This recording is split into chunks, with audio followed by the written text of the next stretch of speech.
Hello everyone, and welcome to the Shadow Paladin deck list and review. I do want to give a quick disclaimer for maybe people who are already used to Abysscraft that pretty much, I would say about 75% of the information in this video was already kind of discussed in a video a couple of weeks ago of just the overall review of the set, and that's because obviously the set is literally just for basically one deck, that being Shadow Paladin. So, if you don't want to hear all that rambling, the rambling is at the end of the video where I go through all the cards individually. In this video, I'm going to be showing the deck list first. So if you want to see the deck list soon, just kind of hold on for a second and I'll show it to you. But if you kind of want an explanation of the cards after the fact, and then, the other options the deck has, feel free to just watch after I show the deck list. That being said, too, before I hop in, I just want to mention I'm going to be busy this coming weekend going to Toronto for regionals for Shadowverse. And the weekend after, I'm going to Anime NYC, so I'm going to just be, literally out of my house where I normally make the videos. So I'm probably going to be kind of dry with new videos for a couple weeks, so just bear with me. Just life happens. So, yeah. Without further ado, let's get into the actual deck list and just discussion. All right, and on to the deck list. Before I do list off all the cards, I just want to mention that there is a small discrepancy, in the Evo deck. It should be 10 cards. The drive point should have 4 instead of 3, but there's a bug on the site at the moment that the developer is aware of, and he's going to work on it. But the drive points should be 4. But otherwise, everything else on here is accurate. So starting from, from the top left to bottom is Black Sage Karen, Darkside Trumpeter, Grim Reaper, Knight of Darkness Rugos, Blaster Javelin, Abyss Freezer, Abyss Healer, Witch of Nostrum, Aryan Road, Full Bow, Phantom Blaster Dragon, Darkness Maiden Matcha, Blaster Dark, Skull Witch Nemain, and Phantom Blaster Overlord. The reason why I kind of have this deck list is not necessarily that this is like the most optimal deck list, but one fun thing about Vanguard decks in general is there is the mandatory 1 starter amulet, which and the minimum deck sizes can be as 40. So 39 divided by 3 is clean, and so with the starter amulet taking up that 1 spare slot, that a lot of times forces you to play 2 wolves in the deck. You can at least start. And, by all means, modify from here because, I'm sure there's little bits and pieces of things you can take out or add in. But at least this is a good baseline where it's just free of everything of the, generally speaking, good cards.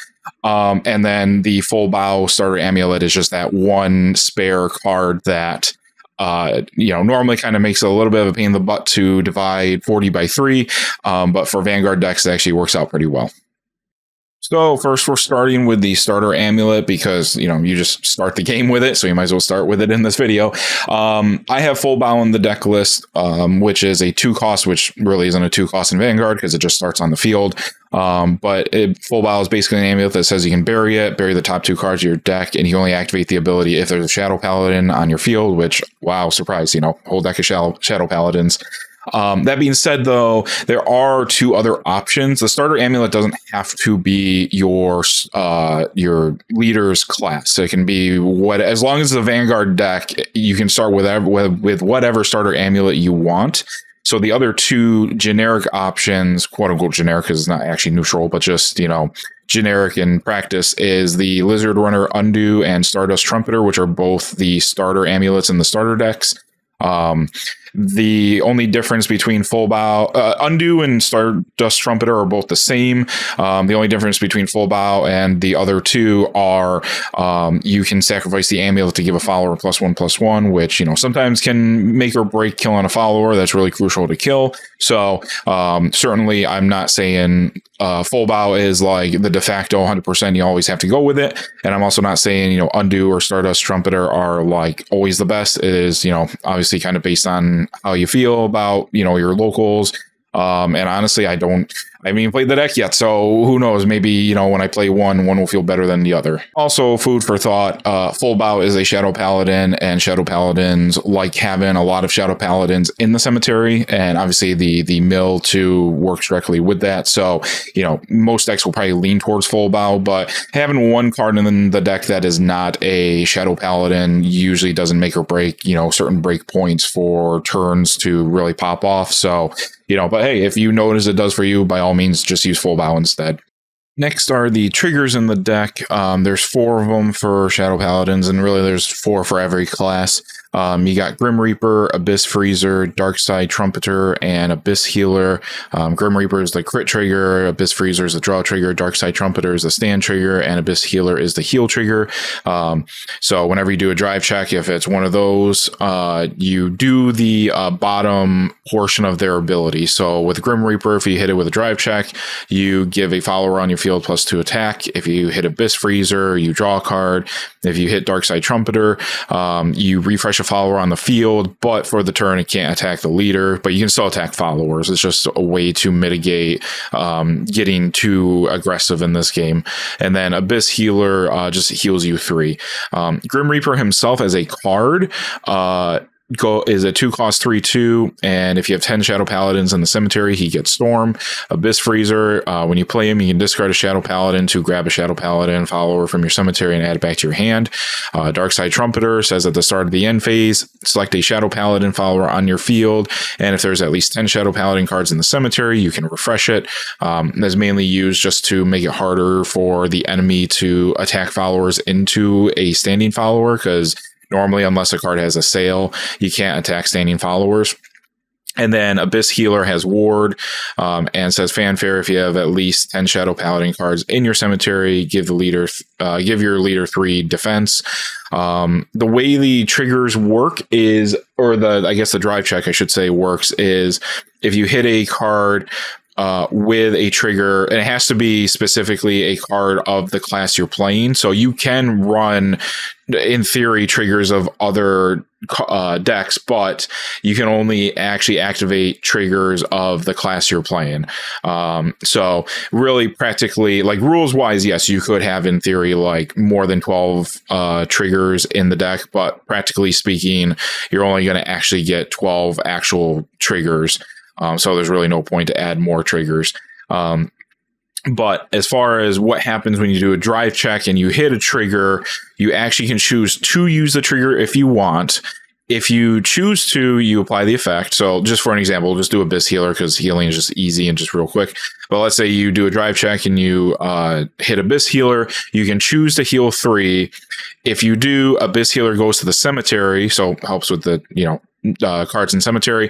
If you choose not to heal with Abyss Healer, it goes to the bottom of your deck. And also, if you do a drive check and it's just not a trigger, it just goes to the bottom of the deck. So it never, I know in Vanguard, when you do trigger checks, it's or drive checks, it's usually they go to hand if you're the one attacking, and if it's damage, it goes to the damage zone.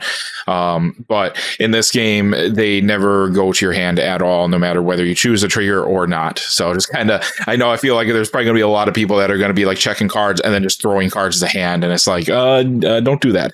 All right, first up in the category of strong/core cards in the deck list I've shown. So by the way, I should mention all the cards I'm going to show initially are all the ones that are in the deck list. So if you have questions or you just want a kind of a brief explanation of the cards, just feel free to keep listening.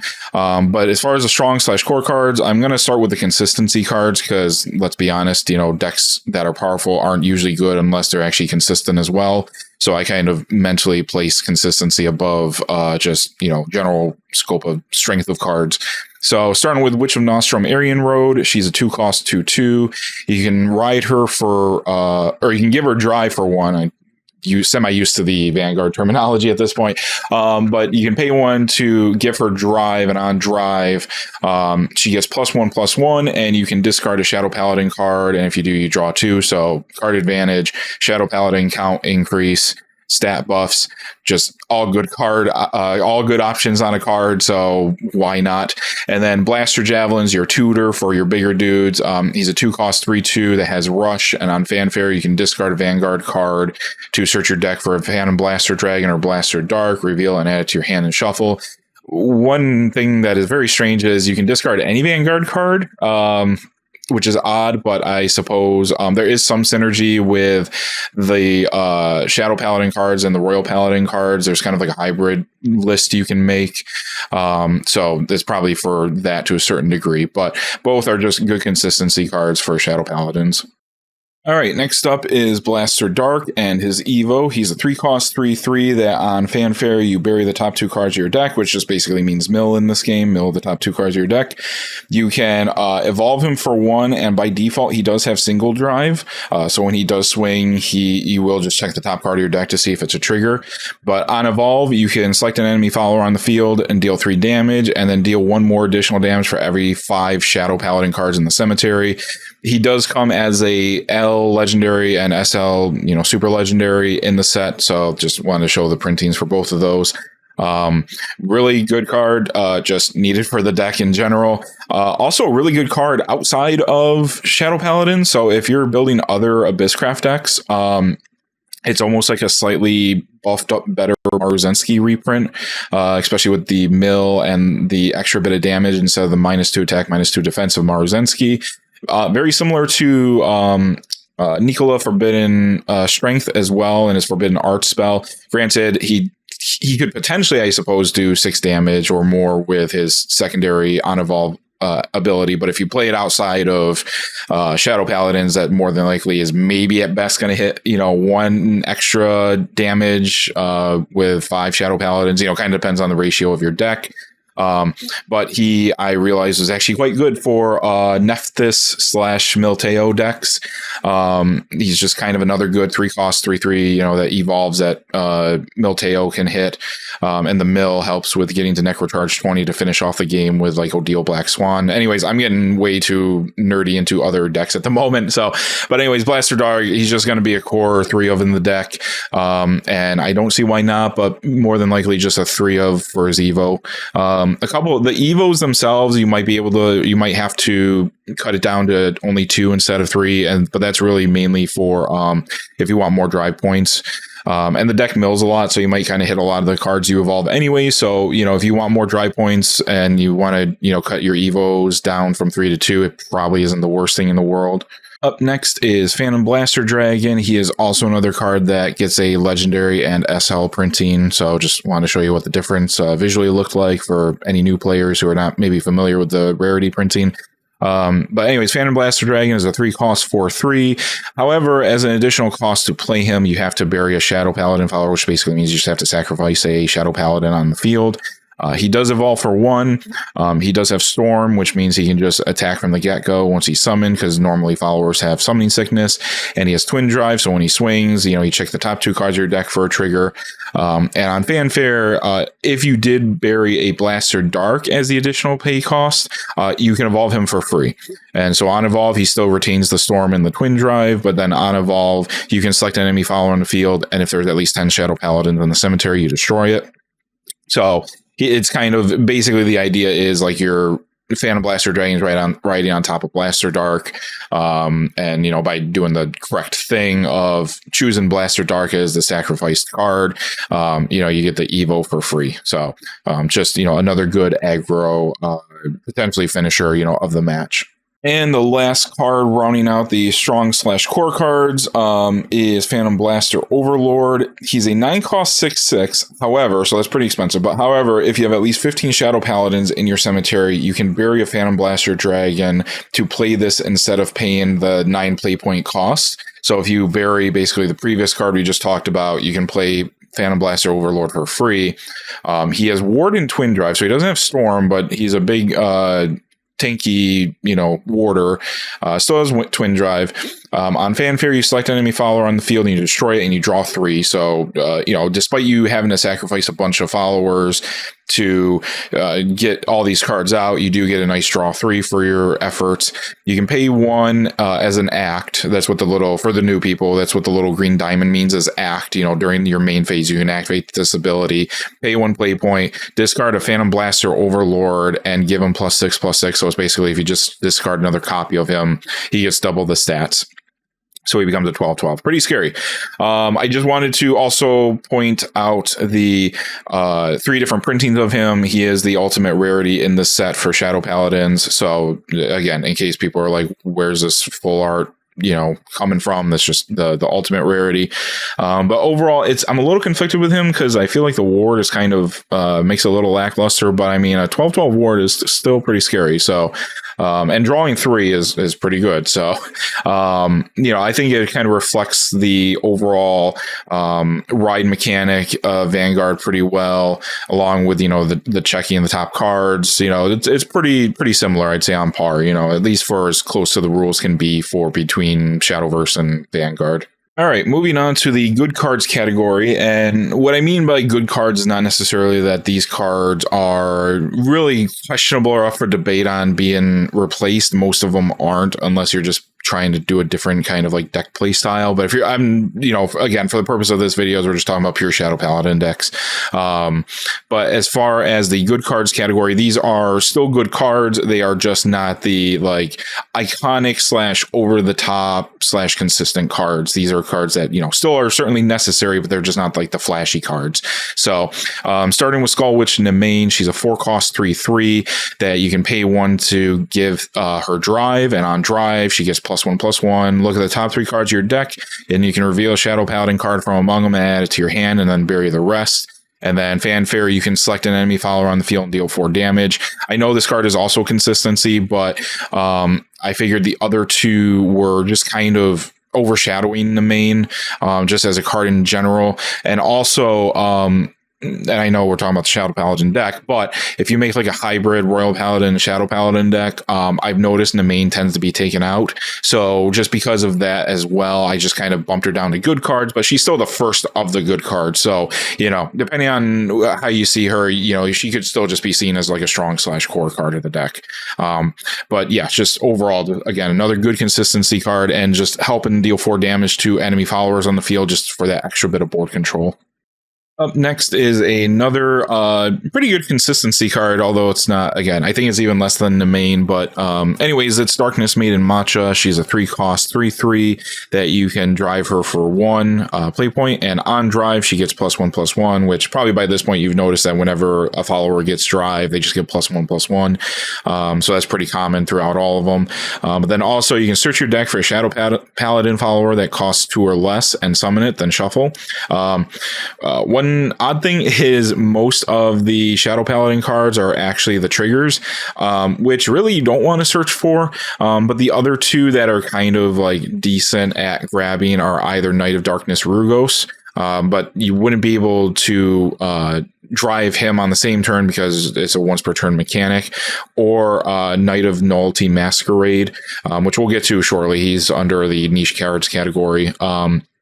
So Matcha seems good on paper, but as far as her options go, they seem kind of lackluster. But I suppose you could also get 1-cost followers. There's a few 1-cost followers as well. So just kind of keep that in mind. But yeah, not a bad card, but just feels like it's like missing a little bit of something. Next up is Knight of Darkness Rugos. He's a 2-cost 2/2. Speak of the devil, literally just talking about him with Matcha just a minute ago. He's a 1-cost 2 drive follower as well. And on drive, I actually did not catch this when I was doing the last review, but it says select up to 1 enemy follower on the field and deal 2 damage and give him +1/+1 and then mill the top card of your deck. In the previous video, I misread it and I just thought it said select an enemy follower on the field and deal 2, +1/+1 and mill 1. which matters because if it did say you had to select an enemy follower, he also would not be getting the +1/+1 buff. But if you play Rugos and there's just no options on the board to, enemies on board to select, he still gets the +1/+1 and you still mill one. So, still a good card. And that goes without saying with all the drive cards, they get rush as well, so they can attack tapped followers. But yeah, just a good board control card for more aggressive decks. And just, more of the same mill. I mean, I'd hope by now it's pretty obvious, everything is good with him. So next up is the last of the good cards category, and even though these two cards aren't the same or really directly relevant to each other, I kind of put them in the same slide here because it seemed like, based on looking at deck lists, that they kind of occupy the same slot in the deck, and that is the early game option where Black Sage Karen might be more of if you're playing against a slow deck and you just have Goblin Warriors on the field, you can go with him. Or if you're dealing with a more aggressive deck and you just need kind of damage to remove threats, people tend to go with Dark Shield MacLear. So both of these are very optional. I think in the deck list I had Black Sage Karen, but depending on the situation, you could just go with Dark Shield MacLear. But anyways, just reviewing the cards real quick. You got Black Sage Karen, that's a 1-cost 2/2, and on Fanfare you just mill the top 2 cards of your deck. Just stupid good. And then MacLear is a 1-cost spell with quick that says you can select an enemy follower on the field and deal 2 damage. So it's basically an angelic snipe for the deck. Or the second option, which is the Shadow Paladin focused option, is you can discard a Shadow Paladin card to select an enemy follower on the field and deal 3, and then mill the top card of your deck. So between the discard and the mill, and then the MacLear spell itself, you're just getting a bunch of Shadow Paladins in the cemetery quickly. I'm trying to think off the top of my head, between MacLear, the discarded Shadow Paladin card, and the mill, that's 3 cards. Karen mills 2, and when Karen dies, that'd be the 3rd card. So really, as far as the number of cards in the cemetery, at the end of the day, you'll both get to 3 in the cemetery. Karen just might be a little bit slower because it's obviously a body first on the board. But that's where, kind of whatever your locals is, if they're kind of more aggressive based, you might want to do MacLear. But if it's kind of more of a slow, Runecraft kind of meta, you might just stick with Karen instead. Okay, on to the niche cards category, which are cards that I've noticed either aren't used, or if they are used, they tend to be 2 or less copies in the deck. Rarely, if at all, I've never seen them run as 3-ofs, because usually they're just kind of used for more late game or more niche situations. So anyways, we're starting off with Cursed Lancer. He's a 5-cost 5/5 that on Fanfare you can give your leader 3 life, and you mill the top 2 cards of your deck. And at the start of the end phase, select an enemy follower on the field, and if you have at least 10 Shadow Paladin cards in the cemetery, you destroy it. Instant 3 life gain is nice. The 5/5 body is nice. It's just 5/5 does feel a little expensive. I kind of wish it had ward. That would have been nice, but maybe that would have been too much. But it's just kind of something that clearly you can only play after turn 5, and even then, it seems like a very static card as far as really only being good for the mid game. So, I've seen just decks run it at 2 because you only really need it after turn 5. But it just seems very one dimensional, and, there's probably other cards by turn 5 you're probably just wanting to play more, just even if it's a 4-cost card that costs 1 to drive, is probably usually worth more than playing Cursed Lancer, who can't even attack on the turn he's played. Up next is Knight of Nullity Masquerade, which is the one I mentioned with Matcha that you can summon back. He's a 2-cost 2/2 that says while there's at least 10 Shadow Paladin cards in your cemetery, he gets Russian Bane. On Fanfare, you bury the top card of your deck. So really, as long as you at least have 9 Shadow Paladins in the cemetery when you go to play him, he will get the Russian Bane. His strike says if you have a follower with Blaster in his name in your cemetery, deal 2 damage to each enemy leader, which is probably going to happen pretty easily with how much you mill, and there's pretty easy to just discard Blaster if you have it in your hand. The most I've seen him run in decks is 2, which kind of makes sense because as an early game card, 2-cost 2/2 to just mill 1 is very mediocre. You literally get better results with Black Mage Karen, paying 1 to get 2/2 stats still, but you mill 2. So Masquerade kind of fits in this weird area where he's not an early game card you want to play, but even like late game, he's just kind of okay. He's just kind of more of a mid game card only. So not a bad card, but just not certainly something that is like a core card needed for the deck. Up next is Gururubau, which is a 4-cost spell. It has quick, and it says select an enemy follower on the field and up to 1 Shadow Paladin follower in your cemetery. Select the first follower and add the second to your hand. So he's a good bit of recursion for the cards that get sent to the cemetery unintentionally through things like mill. 4 is pretty expensive. Again, this card I've seen run at like maybe 2 of. I don't think I've ever seen it run as 3 of, because it's definitely much more of a later game card. I'm assuming only because this is the second bow card I've talked about, but I'm assuming the bow is just onomatopoeia of like how dogs in Japanese would, say bow bow. Actually, now that you say that, now I'm thinking of the VTubers from Hololive. So yeah, that makes sense. But yeah, so Gururubau is a pretty good card, but it's, again, like run as like a 1 or 2 for the recursion and a little bit of board control. 4 play points is pretty expensive for a card. The last Abyss card is Gururubau. It's a 1-cost 2/2. It says, while there's at least 10 Shadow Paladins in the cemetery, it has Bane, and whenever a follower on your field performs a drive check, you can bury the top card of your deck. It's like, honestly, the most lackluster card. I don't think any deck really should run this at all. I don't even think I remember seeing a deck run it, period. Also, the art is very cartoony, which is not necessarily, I'm not complaining about it. I'm just, I noticed that a lot of it seems like at least one card in every archetype has one of these like cartoony looking cards. I'm not sure if there's like a little bit of lore behind these. If you're a Vanguard player and you know the reason, by all means, feel free to, drop the reason in the comments. I'm curious. It's not a bad art style. It's, it's very simplistic, but it's very cute. So, but regardless, as far as the card goes itself, it's unfortunately a very lackluster card. It's probably honestly the least able to be played card, because all the other 1-costs just do things that are more immediate and better than this. I mean, even when it gets Bane, it's not like it gets Rush, like, Masquerade, where it can just run into something immediately. So Gururubau is definitely, it feels much more like pack filler. The last things I wanted to touch up on again is the honorable mentions, and these are non-Abyss Craft cards that still might be worthwhile running, depending on, how you feel about the deck or how it plays. And you got Powers Converge, which has 2 different printings. One with like I guess I call it the monster art. It has all the monster art style, and then one with the waifu art. And then you got Luckbird, which we'll get to Luckbird in a second. But Powers Converge is a 3-cost spell. It's a neutral spell, so it can be run in literally any deck. And it says choose one. If there's at least 3 face-up cards named Drive Point in your Evo deck, choose up to 3 instead. The first option is you select an enemy follower on the field and deal 4. Second is choose a follower in your cemetery and add it to your hand, which can work out pretty well for you, for recursion. And then the third option is give your leader 4 defense. And then Luckbird is a Havencraft spell, but it actually, the second effect works really well on it. It's a 1-cost spell, and it says choose one. Either look at the top 3 cards of your deck, put any number of them on the top of your deck in any order, and put the rest on the bottom of the deck in any order.